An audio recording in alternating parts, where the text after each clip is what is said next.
Welcome to the WorkJoy Jam.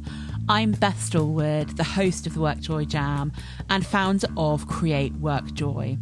And we're all about creating and cultivating more joy in your working life.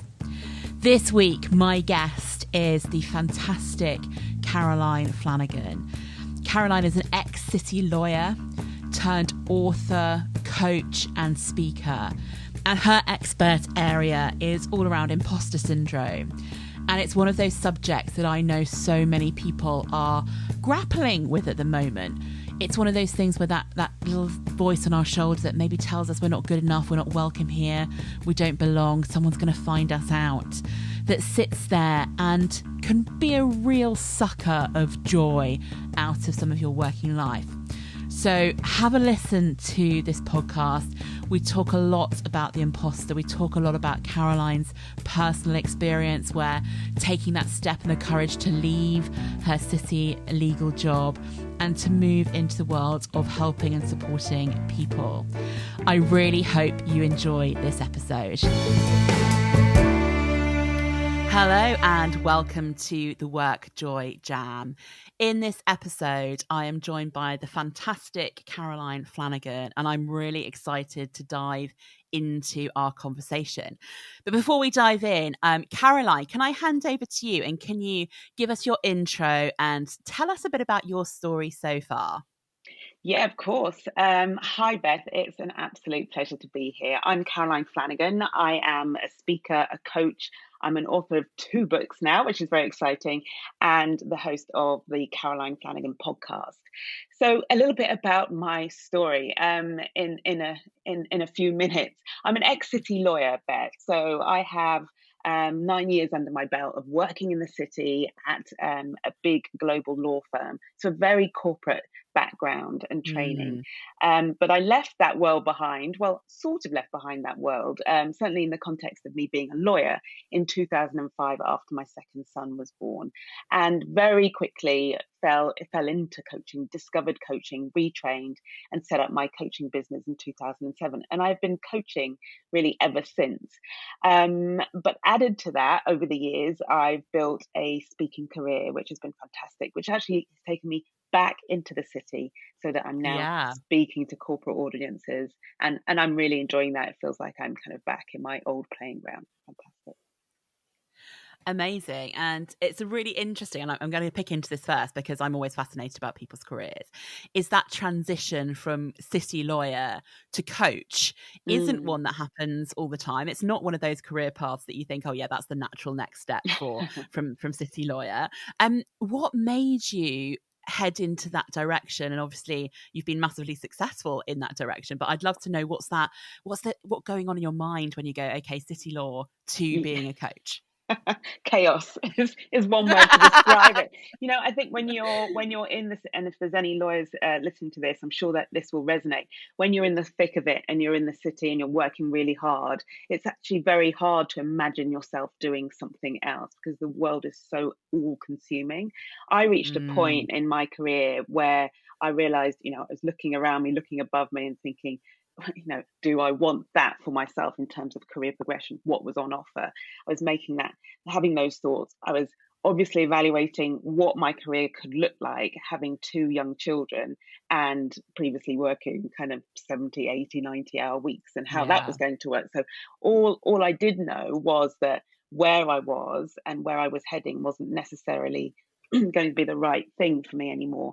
And I think initially what helped me make that big step, and it was a big step, Beth, because I'd worked really hard to get there. You don't become a lawyer and work at that kind of organization just overnight. It's not something you just throw away recklessly. But I felt this quite burning desire or burning feeling that there was something else out there that I could do and be amazing at and feel really passionate about. And it's not that I didn't think I was a good lawyer. I was a great lawyer and I had great potential in that career, but it wasn't the thing that I wanted to have like in my epitaph, at the end of my life, look back and feel that I had been a lawyer, just been a lawyer my whole life.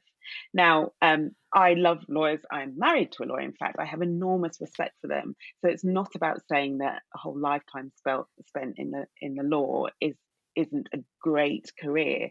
But for me, I felt like I had so many other talents that didn't have the opportunity to be expressed in that career. And that's what gave me the Yeah. courage to leave, even though I didn't know what I would be walking into. It's so interesting. And I'm just going to pick up on a few things because I so often work with people who are in the same space as you, which is almost that zone of, I think there's something else out there. I think I Mm, want to do something else. But the career I'm in, whether that's in the city or, in any other kind of career, it's so hard when you're in it to be able to think about the other things, because you're right. Some of the jobs that people are in, so many of them are totally consuming, aren't they? They're massive amounts of hours. It's taking up a huge amount of your brain space. There is an obvious next path within it, which seems like the thing that I'll put it in the word that you should do, because that's what you've been trained for. That's where you've been mm. headed, maybe your career so far. And you're right. I think it does take a lot of courage to say, actually, that well-trodden path might not be the one for me. Yes, yeah, it does. But I think it's also important, Beth, to make that distinction between that feeling and the kind of I'm just having a bit of a bad time at work feeling, Yeah, because we have that as well, right? And I think it's really important that we don't wake up and think, oh, this job just isn't for me. I'm just going to leave and go and wait for an epiphany about what I am meant to be doing in this world. yeah, So, as a coach as well and working in this space, I feel like it's really important to confirm that actually there's a lot within, often when we feel an unease or a discontent within our current work, there's a lot within that we actually have the ability or a bit of control over, that we can change. And I know, WorkJoy is a lot about that sort of approach and that mindset, and having ownership over your career. So I think there's lots of space for us to explore those feelings of discontent and see what we can do with them in our current environment, in our current role, before we take a massive leap. But by the same absolutely. token, yeah, if the kind of, for me, it was like a real pull. Like if you feel like you're being pulled towards something, even it then doesn't matter so much what that you don't know what that is. It actually feels quite in, and intuitive. Then that is something that's worth listening to. Hopefully I've explained that distinction. Yeah, I really get it. And that exploration of the feelings of discontent is, I put that into the bracket of, have you just got a bit of work gloom? Is there Mhm. something that, you're not taking ownership of? Is there a relationship that you're struggling with at work? Is it that you're a bit bored? Is it that there's just some frustrating stuff? Is it just that in life in general, you're a bit tired, Yeah, or there's something just not, sometimes it's like, have you just had a good night's sleep? You'd probably feel better about this. absolutely. And I think that's where, when we look at work joy and thinking about the work that you're in versus doing something different, and both of those things are brilliant options, is actually really exploring, first of all, how do I get a bit more joy just into my everyday working life and feel it, and be able to understand, actually, is that feeling that I'm having of discontent because I feel something else is pulling me towards it? Or is it actually I can fix some of those things? And let's be really clear here. So one of the things about WorkJoy is, it's not about being 100% happy all the time, because that is not how the real world works. And we are Mm, we are very much based in the, what is the real world and how is that going to work?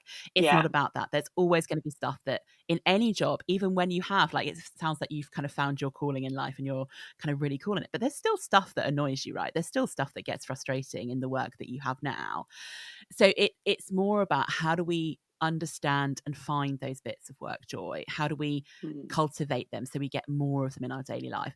And I honestly think that when you've got that, if you are in the job or the career that you're happy with, and that you actually think, actually, I could really be doing a great thing here, you feel less of the work gloom anyway, because you're just having that more balance into the joy side of life. yeah, absolutely. And I think it's something that struck me when you were talking there, Beth, is about, those things that we can do individually to kind of lift the gloom, right? Find more work joy. A lot of that involves looking inwardly, right? So looking at what's going on with ourselves, our approach to our work, our mindset. And one of the things that comes up with a lot of my clients who may reach a point where they're considering going elsewhere because they've reached, a point, a saturation point or something. And one of the things I like to remind them of is that there are certain where the issues also come from within us. we're going to end up taking them with us to the next Mm. place. So if, for example, to give an example of one of my clients at the moment, if you are sort of thinking, I need to leave, I don't belong here, I need to be doing something else. And the reason for that is because you feel that where you are, people don't value you enough, or you're getting feedback that you don't like, then I always say to my clients, you have to understand that some of that stuff you will take with you. Yeah. You will take that feeling of, am I valued enough, with you to the next thing you go and do. So what we don't want to be doing is to be jumping from one job to another, hoping that the next step, the next choice will just magically fix everything. And that's why it's so important, I think, to do that exploratory work, and do the work on yourselves before you make any decision about leaving. That's such good advice there, because I see this happen as well, as that we get people who are thinking, if I go over to this new lovely shiny new world, it's like Dorothy in the Wizard of Oz, and here's the Emerald City, and when I get there everything will be fixed. Yeah. It's like, Yeah. okay, but that's still an organization. There are still bosses and colleagues and processes and policies and culture, and I've still got my own baggage that I'm bringing with me as well. Exactly. And the idea that just because I go somewhere else it will be better, I'm not sure that's always true. Sometimes if you've been in if you are a person who is currently a square peg in a round hole and you haven't quite found your tribe in your work and all of that kind of stuff, it probably will be a bit better. And you'll definitely have a honeymoon period, right? Because you go to a new job and you're like, oh, this is amazing, it's wonderful. Yes. But then the reality strikes and there is still all of those things. And if you are carrying some of those things with you, if you're a person who doesn't find it easy to feel valued, if you're a person who doesn't necessarily feel like the feedback is right or good, or you haven't been able to rest with that feedback and know what it means for you, that is going to go with you. You're so right. And doing the work for yourself first, so that when you do go, you're in a great position to be able to do well, to feel good about it, and to enjoy your job is really, really important. Exactly. To leave on from a position of strength, I always say, rather than from, sort of weakness or from fear, right? Because it feels like, oh, it's just not work, so I need to go elsewhere. And what you want is that sense of, oh, actually, I'm choosing this, and this is good for me, and I'm really being intentional about it. So yeah. Definitely. And I think just pulling on one of the things you said earlier in the conversation as well, is that you personally felt the real pull towards something. And I love the concept of being pulled towards something rather than being pushed away from something, because that's where you get into that zone of, oh, I'm really excited about it and I feel like it's the right thing to do and it has some purpose behind it, and it feeds your energy. And I often think that if you're being pushed away, or if you're feeling like, oh, I don't want to be here anymore, the energy is a negative energy you're going with, versus that positive, oh, I'm really excited about this and I'm making a choice and I'm doing it for the right reasons for me. Exactly. Amazing. I'm loving the advice so far. And what I want to do now, if it's okay with you, is you have a new book out. I do. Obviously, at the time of recording, it's actually coming out tomorrow at the time of recording, which is amazing. So it will already be out, and I'm sure be a massive bestseller by the time the podcast comes out. And this book for you, it's your second book, and rather than me tell everyone about it, you're the author. Do you want to tell us a little bit more about the book, what it is, and also what prompted you to write this message and get the message out there to a big audience? Yeah, of course. Yes. So the book is called Be the First. The subtitle is People of Colour, Imposter Syndrome and the Struggle to Succeed in a White World. So it kind of is what it says on the tin, in effect, that it is very much a book that's targeted at the experience. I wrote it for the person of colour who works in a typically overwhelmingly white corporate organisation, and to address and to empower them in a situation where they so often feel quite isolated and excluded, and that there are barriers to their success that they just cannot overcome. So what I wanted the book to do, Beth, was two things. First of all, it's really important to give a voice to those challenges, to those barriers that are really quite specific and quite unique to that community, to people of colour. I talk about imposter syndrome, and this is one of my core topics, right? I go into organizations, I talk to a very diverse audience about this issue. And you and I both know that it's something that afflicts actually most people, some research is saying it's up to 90% of the population that have experienced imposter syndrome at some time in their lives. However, there is something very particular about imposter syndrome as experienced by your kind of person of color who's the only black woman in her whole Yeah. team or in her whole department, or the only black leader, and of which there are not very many at all. So it's very unique in the sense that whereas normal imposter syndrome is very internally generated, right? It's all about our own internal feelings. And if you look at most people who suffer from imposter syndrome, a lot of them have some very great achievements to their name. There's some great successes, but it's the internal self-doubt, right? That's what it makes it so unique. But what complicates things when you're a person of color and you're a minority, right, in an organization, is that you've got this external feedback that's effectively telling you you're an imposter, telling you that you don't deserve to be there. And obviously that's not direct, it's not blatant and using those words, but it's felt like in the corridors, when we had corridors when we went to the office. Now it's a little bit, it comes in different forms, but it's felt in the conversations, in the references to maybe a private school background or an Oxbridge education that you, as a minority person of color, didn't have access to. It's felt in the very kind of cliquey environment where people all sort of knew each other, or they all live close to each other and they've had very similar middle class upbringings. And it's felt in the way, for example, that it's very hard for a person of color to get a sponsor in an organization. And that's something that without a sponsor, certainly in the field of law, it's very difficult to get ahead and to go into leadership. And it's felt by the fact that, if I think of myself as a 3-year qualified lawyer, for example, at a firm called Allen Novery, looking up at the partnership and thinking, how can I see myself there when there's no one who looks like me, there are no black partners who've ever stayed long enough or made it to that top.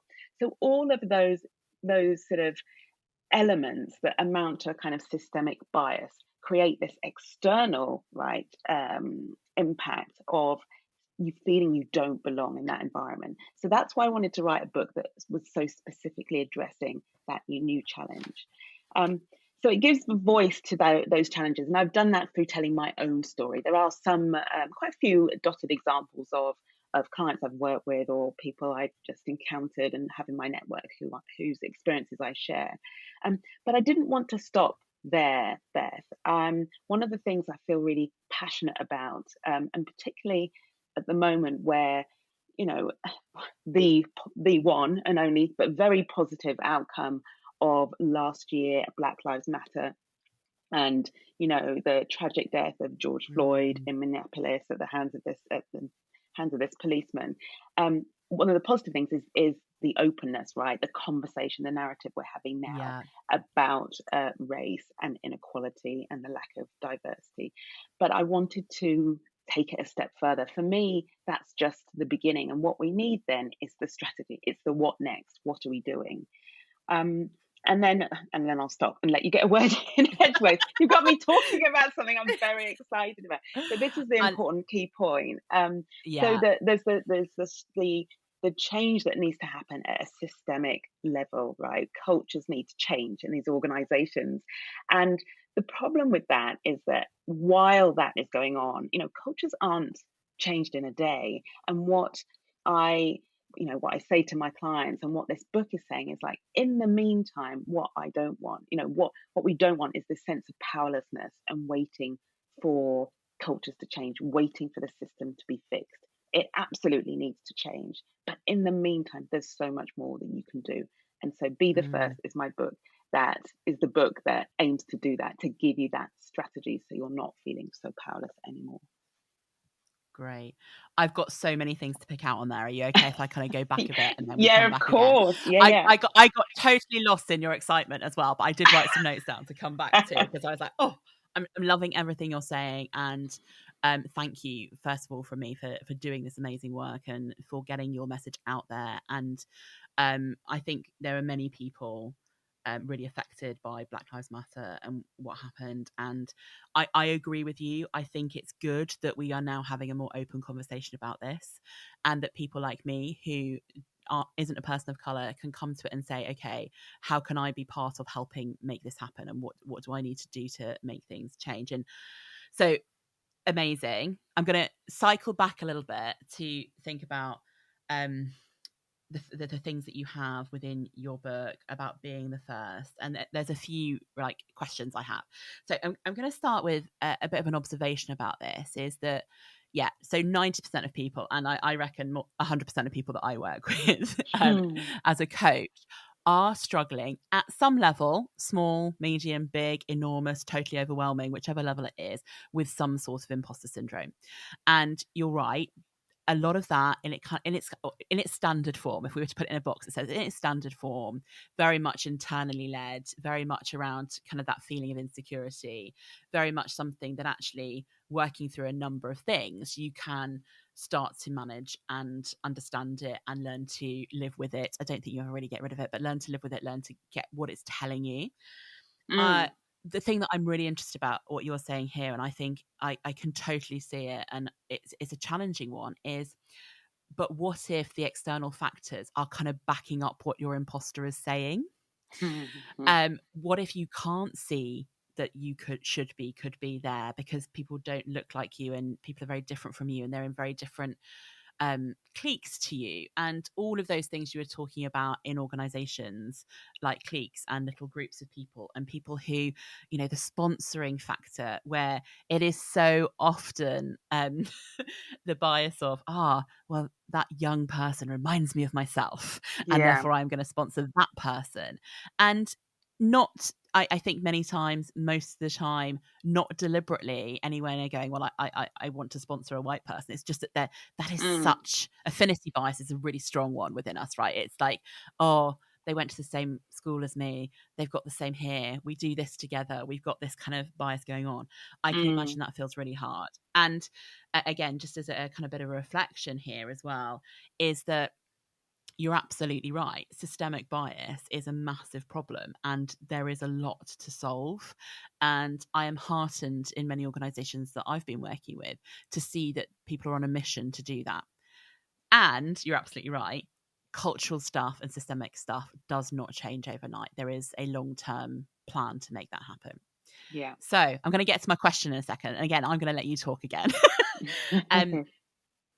So my first question on this is, when you're in that position of being a person of color, of being maybe the first, being the only, not seeing those people in your organization in more senior positions, not really feeling like there's those role models for you, and you don't want to wait for it all to be fixed so that you can, in however many years' time, feel part of it. What is your thinking? And I mean, the answer will probably be read the book, but also I'd love to summarize it here. What is your thinking about what can people who are in that position right now, who've almost got that double track of imposter syndrome going on, not just the single track of it, who are in organizations who are making efforts and trying and doing things, but it's not there yet? What can some people do to take some ownership and to start feeling good, to start feeling maybe some of the joy, to start feeling that they can do those things and be the first? So that's a big question, and take it in whichever way you would like to, and we'll head down that path. Yeah, sure. And that's $1 million question. What can we do about it? Which probably explains why my book ended up being 400 pages instead of the 250 I thought it was going to be. But look, so talking all seriously now, what I'm going to speak to is my personal experience. So there are lots, as you know, Beth, lots of different tips and tricks and things you can try, strategies, right, that are out there that people suggest. And what I have found is that, sometimes those will work for people, or they'll work for you perhaps some of the time and not others. So none of what I'm about to say is actually saying, oh, everything else you've ever heard about how to cope with imposter syndrome isn't true.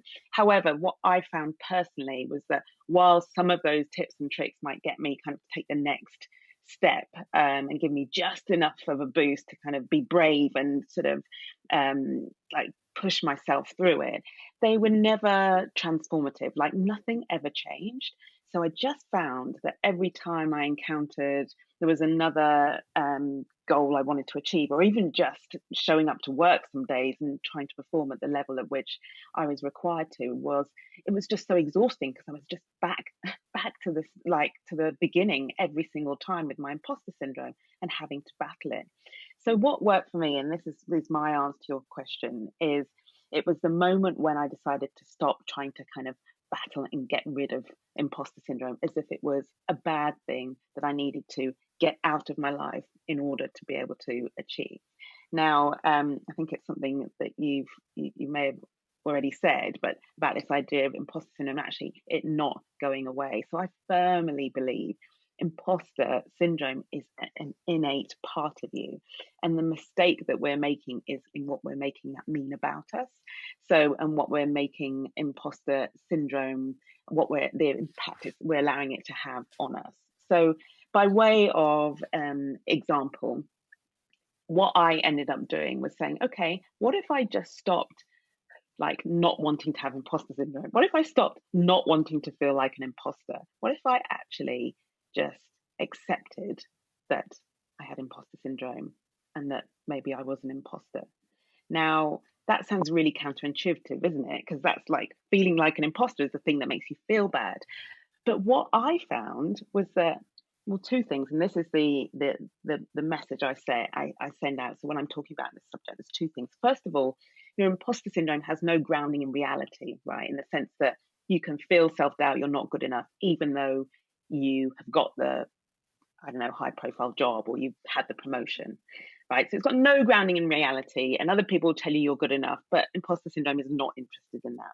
But the second point, and this is the key, somewhere in your imposter syndrome is a grain, at least one grain of truth.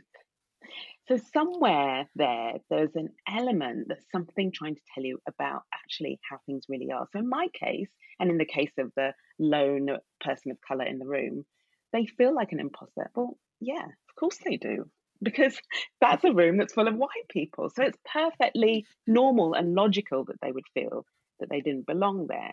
Yeah. Same if it's, I mean, even if we look at it and it's not, say, the person of color, maybe it's a woman and she's on a board, right? And the board is all male. Again, if she feels like an imposter, she kind of is one. Everybody else has this commonality and she stands out, right? So that acceptance piece, at first, Beth, it sounds like resignation, right? It sounds like give up, you'll always be an imposter, you'll always feel like you don't belong. But it's the opposite, because then suddenly it frees up all our energy to go, well, actually, okay, so if I'm an imposter, like, what does that mean? Yeah, what am I going to make that mean? And that is where the opportunity lies for turning your imposter syndrome, which I believe will never leave, it's an innate part of you, into something that becomes a strength and a powerful asset. And the way it does that is by really honing in on that point of difference that makes you feel like an imposter. And I'm really encouraging you to see, actually, that's where my value lies. I don't need to be like everybody else because I'm uniquely me. And then having to find out and do the work, and this is an important bit of the solution, is then it's like, well, who am I, right? If I'm the imposter and I'm here and there's something about me that's, I'm completely different to everyone else, what is that? And where's the value in that? And the exploratory work you do to find the answer to that question is where it gets really exciting, and how you turn it into a strength. So I am totally in love with your description here. And partly because I think it is applicable, as you said, if you're the only woman in the room, maybe if you're the only person with a disability in the room, maybe you are the person of color in the room, is how freeing, and I think you did use the word free, and it was exactly the word I was thinking of when you said it, how freeing it is to say, actually, I am the different person here. And rather than fighting that idea, why don't I work with it?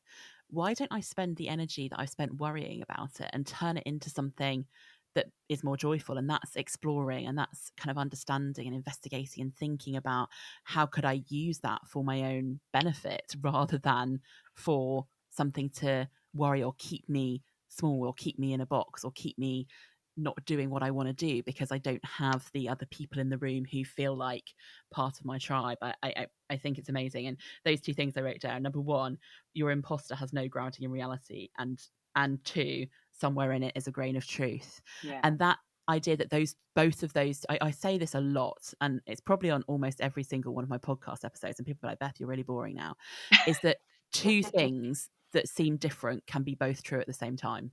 Yeah. So it seems like those two things, that if there's a grain of truth but it's not grounded in reality, it's like, hang on a minute, those two things can't be the same. It's like, well, actually, in the real world, it's not all binary. It's either one thing or another. There's two things here.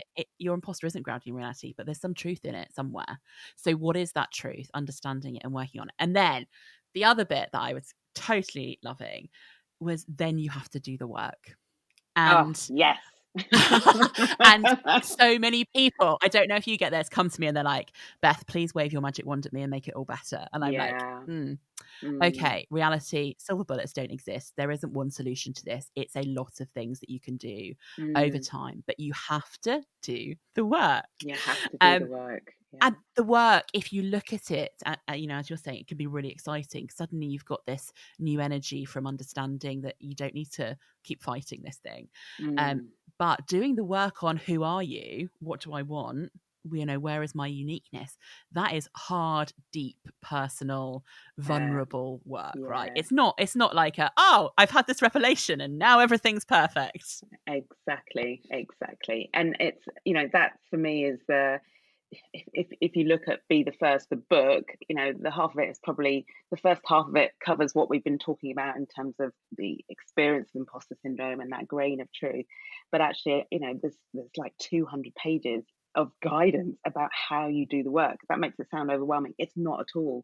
What I do is actually take you through a step-by-step process to help you do that. So what I found when I had this, you know, I call it a revelation. It really felt like that, but certainly this freeing moment that you've also described was then the kind of, how do I, you know, tied into that was a recognition of my value. I'm like, how do I hold on to this? Like, I feel great now that I've worked this out, but as soon as I walk out the door and I go into a meeting, how do I recapture this new energy, new sense of my own, that there's something, I didn't know what it was exactly, but there was something in me that was unique and special and worth holding on to, and I didn't want to get rid of my imposter syndrome because that spoke to it. So I created what I have called the imposter speech, Beth, and what that is, the reason for mentioning it is it's exactly that. It's how you do the work to answer the question, who am I? And I love one of the ways I describe it is that your imposter syndrome is not a problem you need to fix. It's a puzzle you need to solve. And it's almost like, you know, my imposter speech or other tools that are out there, if they can help you solve that puzzle of who you are and get to the bottom of, as you say, you know, what matters to you, how you got here, like what your inner resources and strengths are, where you're going, what your goals are, who you are, in its entirety. Then once you've got that, this is my experience, and it's the reason why I'm sitting here talking to you today about a book that I've just brought out, or I could talk to you about all the other things I've achieved in the last few years that I would not have imagined possible. It's because I did that work, and I'm able to reach a point where now it's just my value comes through. You either get from me courage if it's really daunting, or you get confidence that I've been building up using this tool, or you get a spotlight on my value. Like, I'm able to do that now very, very, very easily and very naturally now as a result of doing that work. Amazing. And it's really interesting there about kind of the steps to do the work, and that phrase, a puzzle to solve, not a problem to fix, is, if you start with that, I'm a problem, you're again in that kind of negative mind space, aren't you? It's like, I'm a problem and I need to fix my own problems. Yeah. Versus, I'm a puzzle, and all humans are puzzles, and we all have kind of deep and interesting things that are going on. And I think that gives it that more, you know, coming back to the WorkJoy side of things, a puzzle to solve is far more joyful than a problem to fix, right? Absolutely. It's like, here's, you know, that in my mind I'm going into like visuals of like jigsaws and different puzzles and things that's like, isn't it satisfying once you've found a piece of the puzzle that works together. And Yeah, also, I in my head, that metaphor of the puzzle to solve is actually that can be an ongoing thing. This isn't something like, yeah, very I'm important. done. And Yeah, I think sometimes people want that. So I want to do that, I'm ready to do the explore who I am work. So what's the problem I need to fix? And I need to know exactly what the outcome is. I need to know what mm, I'll be doing at the end of it. And it's like, again, I'm not sure life really works that way. But having a puzzle to solve, you might solve a bit of the puzzle this year, yeah, and then next year you might solve another bit. And that's longer term thinking about yourself as an ever yeah, evolving, growing human exactly. is, I personally think, a much more joyful way to look at your own personal development and your own life and your Mm. own career than to looking at, I've got a problem and I need to fix it.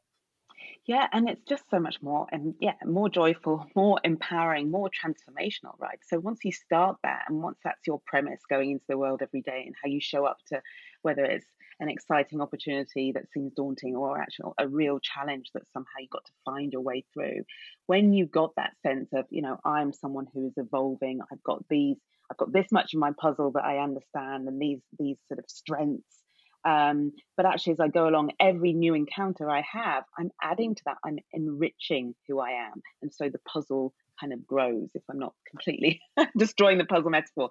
But it continues to evolve and develop as you do. And for me, the longevity of that as a solution is, honestly, it's so much more powerful, and I just think it's so important, because I get, honestly, a bit frustrated with the, can I have 3 tips to fix it or whatever, and I will honestly answer a question like that with, we need to do less of the doing work and more of the being work, right? The work on who we are, and and actually people struggle sometimes with hearing that and listening to it, because as you said, it isn't easy work, but it's certainly the most rewarding. Yeah, and I think that the world is full, doesn't it? You don't have to spend too long on Instagram or Twitter or something to find a here's the life hack that will make something that should take a Mm, long time take no time at all. And I have to say, I'm a little bit like, but sometimes things just take time, and you are someone who. Humans don't have hacks. I mean, there's some stuff that you can do, mm, right? There's some simple stuff, and it's always great to have the simple. Here's one thing you can do, um, but that isn't necessary. That might make you feel a bit better, but it's not necessarily transformational. You're absolutely right there. And I think that less of the doing stuff, more of the being, is we're so programmed, especially like I worked in corporate roles beforehand, and you're so programmed that the doing is the important thing. Like we've mm. spent years being, shuffled into this way of thinking that if you get this done, you'll be successful. If you get this done, you'll get the next promotion. If you can do and do more than other people, I mean, especially in the legal world, like it's how many billable hours are you Mm. doing, etc. It's Yeah, like yeah, so focused on the doing and so less focused on the being. And in your life you've had that revelation that says, actually, I need to focus on the being, and now you're sharing that with the wider world. Is how do you focus on that and still be successful? And it's so refreshing to hear someone else who's thinking it's yeah. not just a simple answer. There isn't one thing Mm. to make this happen. Yeah, and also, I mean, on that point on the being, Beth, just to be clear, because I know, as you say, with that sort of doing culture, we're programmed to do that, and what that does is discredit often the being stuff. And I know plenty of lawyers, and lots of my friends will go, if I mention the word being, they'll raise their eyebrows and roll their eyes and think, oh my God, what's happened? Yeah. You've lost it. But the point about the being stuff, and this is really important for something like imposter syndrome, is if you do the work on who you are, it enables you to do all the stuff so much more easily. It's not a fight all the time to be doing. And that comes back to what I was saying about every time I wanted to do something that I found challenging or demanding, always having to be back at the start, battling my imposter syndrome, find the energy to like take this next step and do this and do that.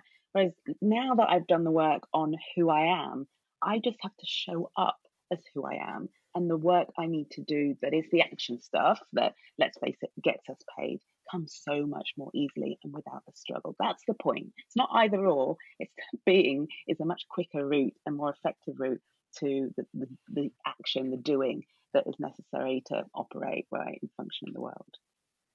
Yeah, and it's such a good point to make as well, as it's not about one or the other. It's about actually do both, but let the Mm, being like help you with the doing. yeah, Because it does, you're so right. When you know what your values are, you know how you show up at work, you know what you're great at and what your strengths are, you can really focus your attention on the doing in the right way. And I, personally as well, I know that the minute I decided to accept what my strengths are and also accept what I'm not good at, everything gets much easier. And it's yeah. like, okay, I'm just owning, like, I'm not good at that stuff. So let's Mm, not like work or do roles or do projects for clients, etc., that do the stuff that you're not so good at. Focus on the stuff you're really good at. Focus yeah, on the stuff that brings you joy, that brings you that feeling of empowerment, that brings you the ability to achieve things that you want to achieve, that are really aligned with how you want to live your life and your values and who you are. And you're right, yeah, the rest of the doing becomes so much easier. yeah, absolutely, absolutely. Yeah, we I can tell we're very perfectly aligned on this. We totally are. We Yeah, totally are. yeah. And I also have those friends that would look at me, or people that would look at me when I talk about like the being side of life, who would go, has something happened to you? Have you like joined a cult or a commune or something? And and there are people who think that a lot of this stuff is just too fluffy and cheesy. And my answer to that is, don't knock it until you've tried it. Because actually, I don't think any of the things really that are called fluffy are fluffy. They're the stuff that really help you be awesome at being you, and be Mm, awesome at being an employee, and be awesome at being a leader, and all of the different things that you want to do in your life. So yeah, I can imagine, I can see those looks coming at you right now, and I feel for you within that zone. But you're so and right. It's like, actually you're more empowered now with it. yeah, for sure. And look, if what you're already doing in terms of the doing stuff is working for you, then that's great. I'm not here suggesting that you do all the being stuff, do the imposter speech, do the work on imposter syndrome. If you've got very kind of actionable steps that you can take, quick fixes, and they are doing the job. If they are doing the job, fantastic. Yeah, We all want to get to that same place. The point is, if that's not working for you and you're getting frustrated with trying to get your result, trying to build up your confidence, then why don't you try something else if what you're doing is not working? So that's the yeah, point, isn't it? If you haven't already definitely. found the solution, then maybe try something different. Yeah. And if you have found the solution, it's working for you. If it ain't broke, don't fix it. You don't need to Exactly. break it for the sake Exactly. of it. But if something's not working, or if you need a little bit more, if you need a little bit of a nudge in a different direction, or some new and fresh ideas, then there's so many places that you can get those things from. Yeah, absolutely. I think we're in the stage where we could talk for about 4 hours about all this stuff and get like totally nerdy about all of the things that we love to do. But for our listeners, I'm gonna like segue us into our final quick fire questions round, if that's all right with you. Yeah, of course. Go for it. Ready and waiting. Fantastic. So I'm going to bring back to the work joy theme now, and this is a personal question. And I would just love to know for you, what is always guaranteed to bring you a little bit of work joy in your day? So at the moment, because we're on lockdown and my children are homeschooling, it's definitely a smile from any of my four boys at home. So that's always really good. Oh, That definitely, love no that. matter what's going on in my work. But at the same time, on a kind of more professional side, I suppose, I think the reminder, I've got reminders around me, especially with writing the book and the pushing out of my comfort zone repeatedly, particularly on social media, just the reminder that it's not about me, that gives me a lot of joy because I identify with that the work I'm doing with a sort of bigger cause and a purpose.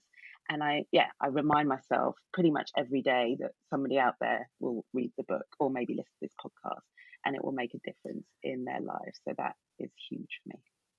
Love that. And I also love the fact that the first thing you think of is something that isn't necessarily work related, but it does bring you joy. Is that moment like when your kids are smiling at you or having a good day? And that my theory of work and work joy is that work and life are so blended now. There's so much that is together, and you spend more than a third of your life working. You can't really say and separate them. It's about, actually, if you have joy in your life, you'll have more joy at work. If you have more joy at work, you'll have more joy in your life. It's just a general bigger thing. So I love those two areas there, and that idea that it's kind of really connecting back to your purpose, because that is a great thing. Obviously, you're probably been currently reading your own book and kind of editing and making sure it's all ready to go. But apart from your own book, either what book are you currently reading, or what book would you recommend to our readers? Okay, those are two very different things. It's weird when you're writing a book, it's quite hard to find something to read. I normally read a lot of nonfiction, really, a lot of nonfiction workbooks. But I also will love a bit of classical fiction. So I'm actually reading some Russian literature at the moment, which makes me sound very highbrow, and it's not something I do all the time, but I just wanted something completely different. I'm reading the brothers Karamazov, I think it's called. So that's super highbrow, and I wouldn't recommend that. It's super intense and impact. But I'm really enjoying, what I've read recently that I really enjoyed was I want to call it Storybound, but I'm just going to check because I want to make sure I get the name of it right. It's basically a book about storytelling, and it's fantastic for both storytelling in work, but I think a really important, I might have to give you the details to put in the show notes, actually, Beth, because I don't want to distract myself and try and find it. But the point about this book, which I love, is it's a great resource for being able to tell better stories and use them in your work, in your relationships, in your communication. But there's a trick in there which I love, which is about recording each day something that's story-worthy. That's the name of the book. It's called Storyworthy. And recording something, and the whole premise is something storyworthy happens in your day every single day, but we're too busy to miss it. So this book gets you really thinking about, well, what happened today that was storyworthy, that was memorable about today. I love that. Really recommend it. That's a great recommendation. And yes, tell me the book afterwards and we will pop it into the show notes for this one. Love it. My next one is, what is the best or most useful bit of advice that you've had in your life from somebody else, or from something you've read, or from something you've watched, that you always find yourself coming back to? That I always find myself coming back to. Look, there's so much, it's hard to choose. I would say the thing that has been with me, I feel, all my life, this is really random, Beth. So there's a song, I have no recollection of who sang it, but it goes, the higher you build your barriers, the taller I become. Something Inside So Strong is the name of the song.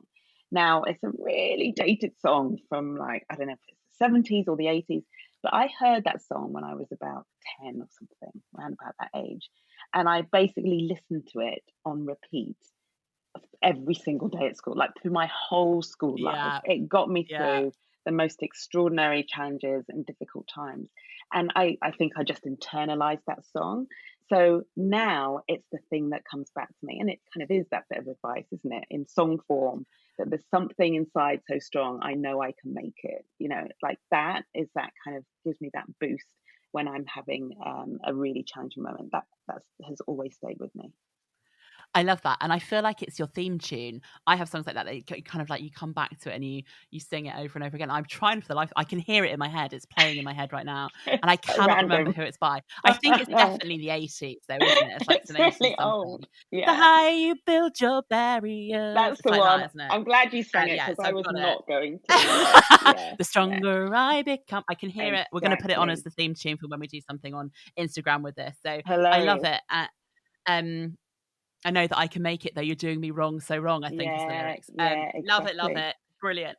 You're the first person on the WorkJoy Jam to do a song, and it's just so I'm a massive lover of music, and I often narrate my day by what song I'm thinking about. So it is amazing to hear that, and I'm going to be singing that all day today. Brilliant. So thank you. Love it. That lovely earworm. I love it.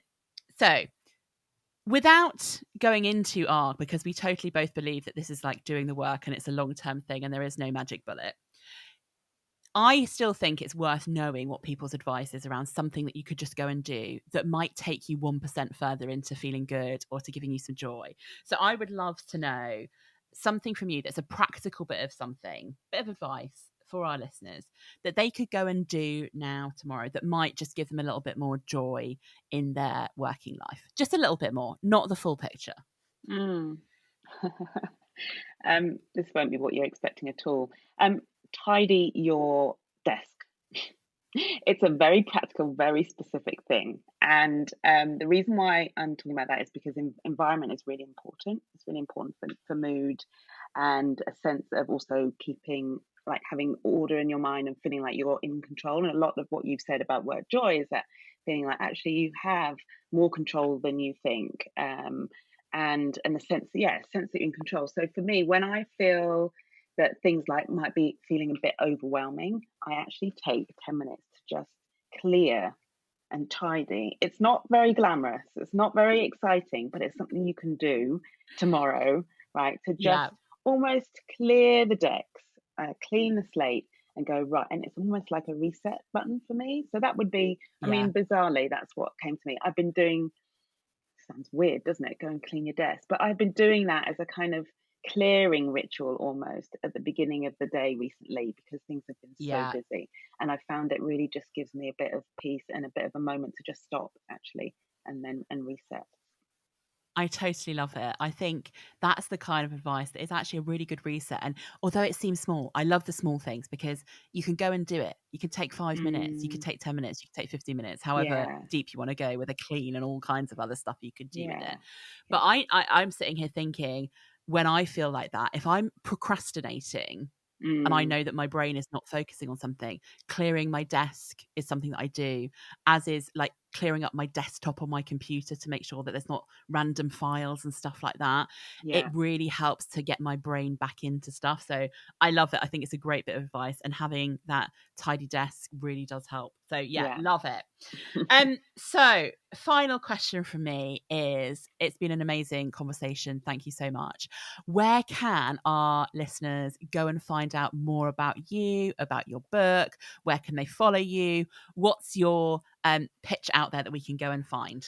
Oh, thank you so much, Beth. And for the record, it's been an amazing conversation. Thank you so much. I've loved talking to you.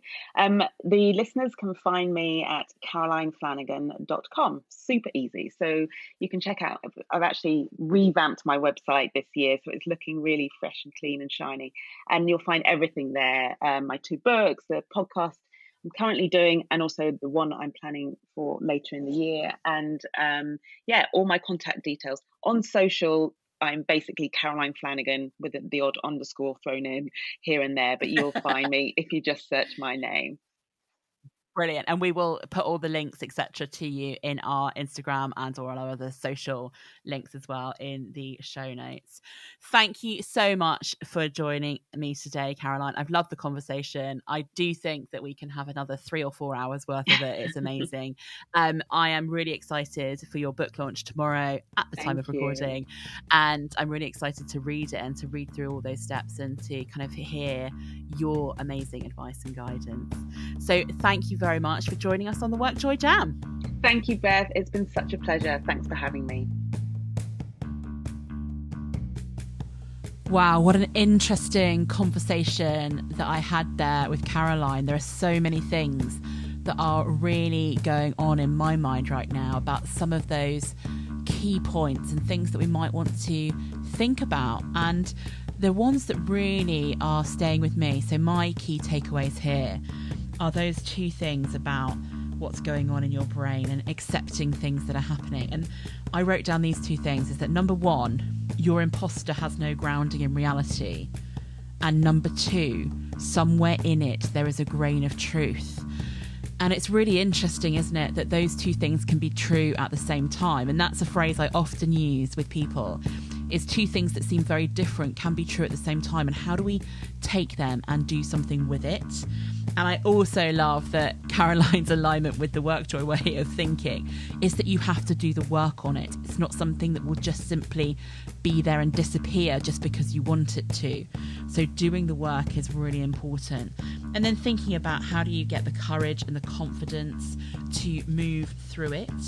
And also, I'm really thinking about where you are the person of colour or the person with difference within a room. If you are somebody who doesn't fit the mould of what the normal looks like, I hate that word, but what the norm looks like in that particular culture, how much of that is really imposter and how much of it is actually genuine, that you know the feelings are there for a reason because you don't necessarily feel part of that. So some really interesting takeaways from me.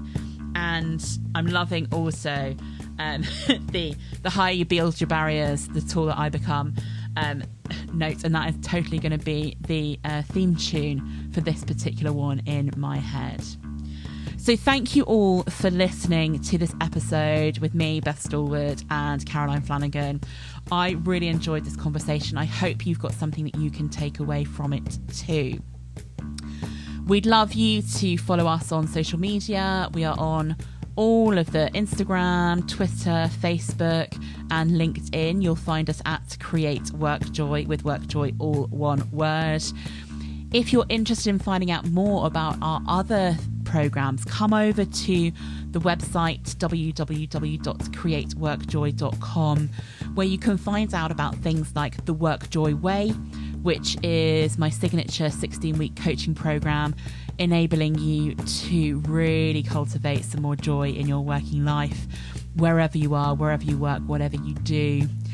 And also to hear more about Club WorkJoy, which is a way of getting more involved in a fantastic community of people who are all looking to create more joy in their working life as well. Thank you all for listening today.